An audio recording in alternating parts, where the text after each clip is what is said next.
What if the most dangerous predator in the ancient world wasn't a lion, a wolf, or a bear, but the cold air inside your own shelter, quietly draining warmth from a newborn in minutes? In the ancient world, a baby didn't grow up. A baby survived hour by hour, balanced on the edge between warmth and cold, milk and hunger, rest and exhaustion. There were no safety nets. No second chances. No pause button. Every day was built around one unforgiving goal: keeping a fragile human alive in a world that offered no mercy. Survival didn't come from a miracle or a heroic moment. It came from routine, from habits repeated without fail, from discipline learned over generations, from a community that understood one truth deeply: if the system broke, the baby died. Warmth had to be managed. Feeding had to be constant. Movement had to be controlled. Silence had to be protected. Miss one step, and the cost was immediate. So when a child survived the first months, it wasn't luck. It was proof that the system worked.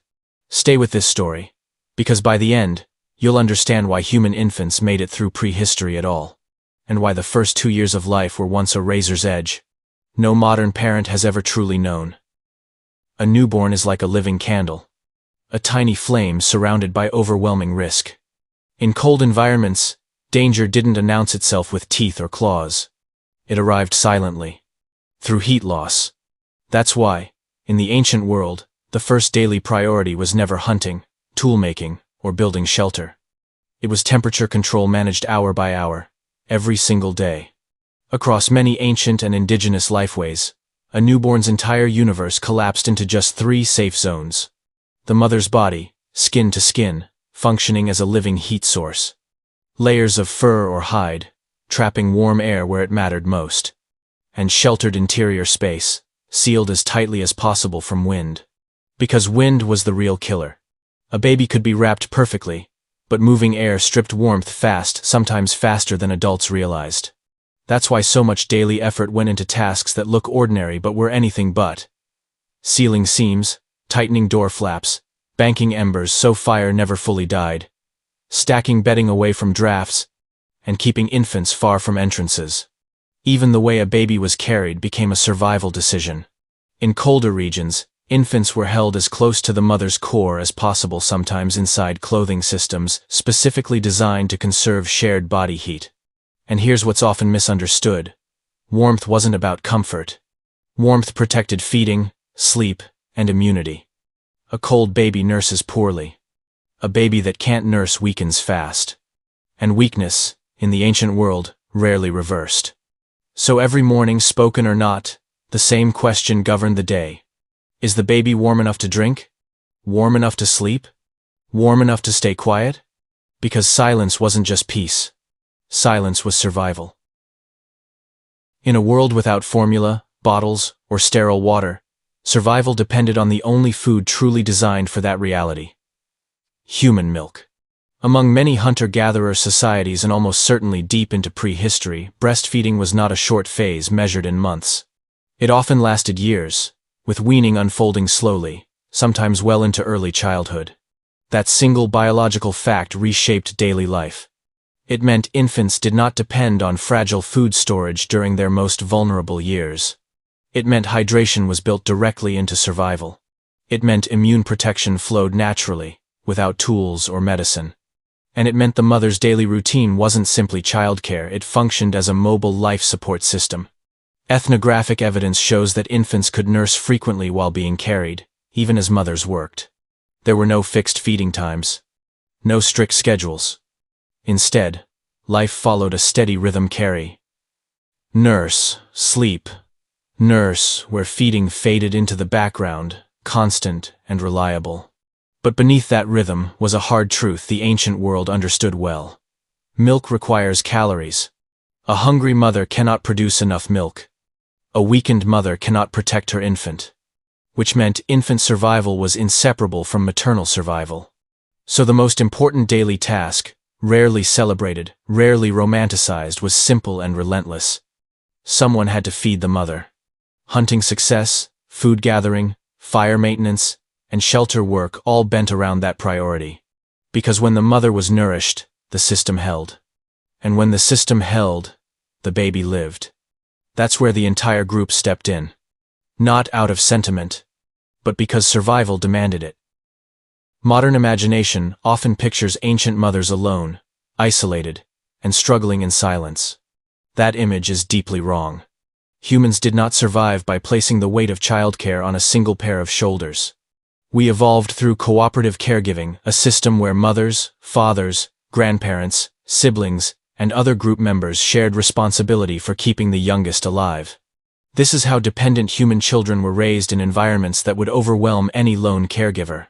Daily life with an infant followed clear, unspoken roles. Mothers carried the child, nursed constantly, regulated body heat, and calmed distress. Others focused on fueling the mother, bringing food, water, firewood, and maintaining shelter so she could remain stable. Older children watched, entertained, fetched small items, and sounded alarms when something was wrong.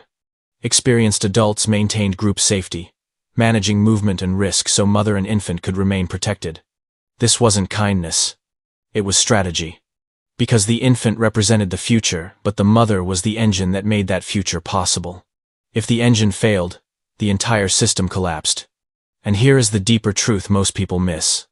The group wasn't only protecting a baby. They were protecting time.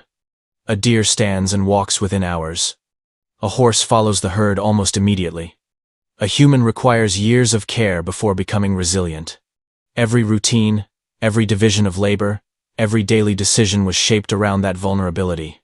Human survival depended on a system strong enough to carry weakness long enough for a child to grow into strength. Ancient life was constant movement. Seasonal camps shifted. Resources changed. Weather turned without warning. But infants were fragile, and unmanaged travel could be lethal. So ancient cultures didn't rely on luck. They engineered solutions.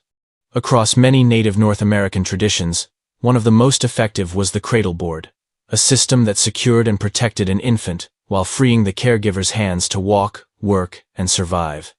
It kept the child stable, elevated from cold ground, and protected from sudden jolts during long journeys. Across cultures worldwide, swaddling and infant restraining systems served the same purpose. They stabilized the body, regulated sleep, and reduced stress during movement. Travel became safer not by stopping it, but by controlling risk. And this wasn't just about carrying a baby. It was daily risk management. Preventing infants from rolling onto frozen ground, keeping them away from fire, sharp stone, or trampling feet. Maintaining posture during long travel so breathing stayed steady. Keeping babies calm because crying drained the mother and could attract danger. In colder regions, the solution went further. Infants were sometimes carried close inside clothing systems, sharing body heat directly, turning the caregiver's body into part of the shelter itself. Over time, daily life became a quiet choreography. Pack, carry, nurse, warm, rest, move again. Not heroic, not cinematic, just precise. And that precision mattered most when conditions collapsed. When weather turned, food thinned, and exhaustion crept in. Because in the ancient world, movement never stopped. Survival depended on systems that could move, without losing the child. Here is where modern imagination breaks down. Even with remarkably effective care systems, infant mortality in the ancient world was high. Many children did not survive. Not because their families didn't care, but because the world itself was unforgiving. The past was not cruel by choice. It was cruel by default. Daily life with an infant meant constant vigilance for the smallest warning signs, signals so subtle they could be missed in hours, not days. A baby nursing less than usual. A cry growing weaker. Limbs turning cold. Diarrhea draining strength. A mother's milk supply falling as hunger or exhaustion set in. There were no hospitals. No specialists. No emergency interventions. There were only routine adjustments, made fast and without hesitation. Increase warmth immediately. Increase access to nursing. Reduce movement. Shift labor so the mother could rest. Bring her food that required less effort to digest. This is where cooperative care stopped being a theory and became life or death reality. Because when resources collapsed during famine, brutal winters, or forced displacement families faced impossible odds. History makes this clear. Under extreme scarcity, infant survival became brutally uncertain. That truth is heavy. But it's unavoidable. Ancient babies didn't survive because they were tougher. They survived because systems existed carefully built, repeatedly tested systems designed to hold life together under pressure. And sometimes, even those systems failed. If the earliest years were the most dangerous, the turning point was simple. The child began to contribute. Not as labor in any modern sense, but as a small participant in survival, someone who no longer absorbed energy alone, but slowly began to return it to the system. Once a child could walk steadily, recognize warnings, and eat a wider range of foods, the daily burden shifted. The risk didn't vanish, but it changed shape.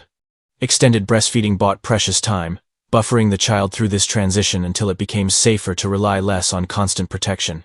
That transition followed routines refined over countless generations. Soft foods introduced gradually, sometimes pre-chewed to make digestion easier. Clear lessons about what not to touch: fire, sharp edges, deep water, familiarity with multiple caregivers. So no single absence became a crisis. Training in patience, quiet, and observation skills as vital as strength. These weren't formal lessons. They were absorbed through repetition, imitation, and correction woven into daily life. By early childhood, the child was no longer only something to shield from danger. They became a mind learning the land, its rhythms, its threats, and its rules. The world that once seemed overwhelming began to make sense. Paths became familiar. Warnings carried meaning. And it's here, at this quiet shift, that the opening question can finally be answered. So, what was the most dangerous predator an ancient newborn ever faced? It wasn't always teeth or claws. More often, it was invisible. Cold air slipping through a seam. Hunger that weakened a mother's body. Infection without a name. Exhaustion that arrived quietly and stayed. Small forces on their own manageable added up fast. And survival was never luck. It was design. Thermal knowledge passed down without words. The biology of breastfeeding relied on without question. Cooperative care that spread risk across many hands. Mobility systems that allowed life to move without breaking. Daily discipline, repeated until it became instinct. This is what kept fragile heartbeats alive. When you see the ancient world this way, the idea of primitive life falls apart. What appears simple on the surface reveals a civilization built from habits. Quiet, precise, acts repeated through the longest nights humans ever endured. If you want more stories like this where the past isn't myth or fantasy, but lived survival, subscribe to Native Legends Uncovered. Because humanity's greatest technologies were sometimes not tools at all, but people, patterns, and knowledge refined under pressure. And before you go, consider one final question. If you had been born into that world, would the system around you have been strong enough to keep you alive?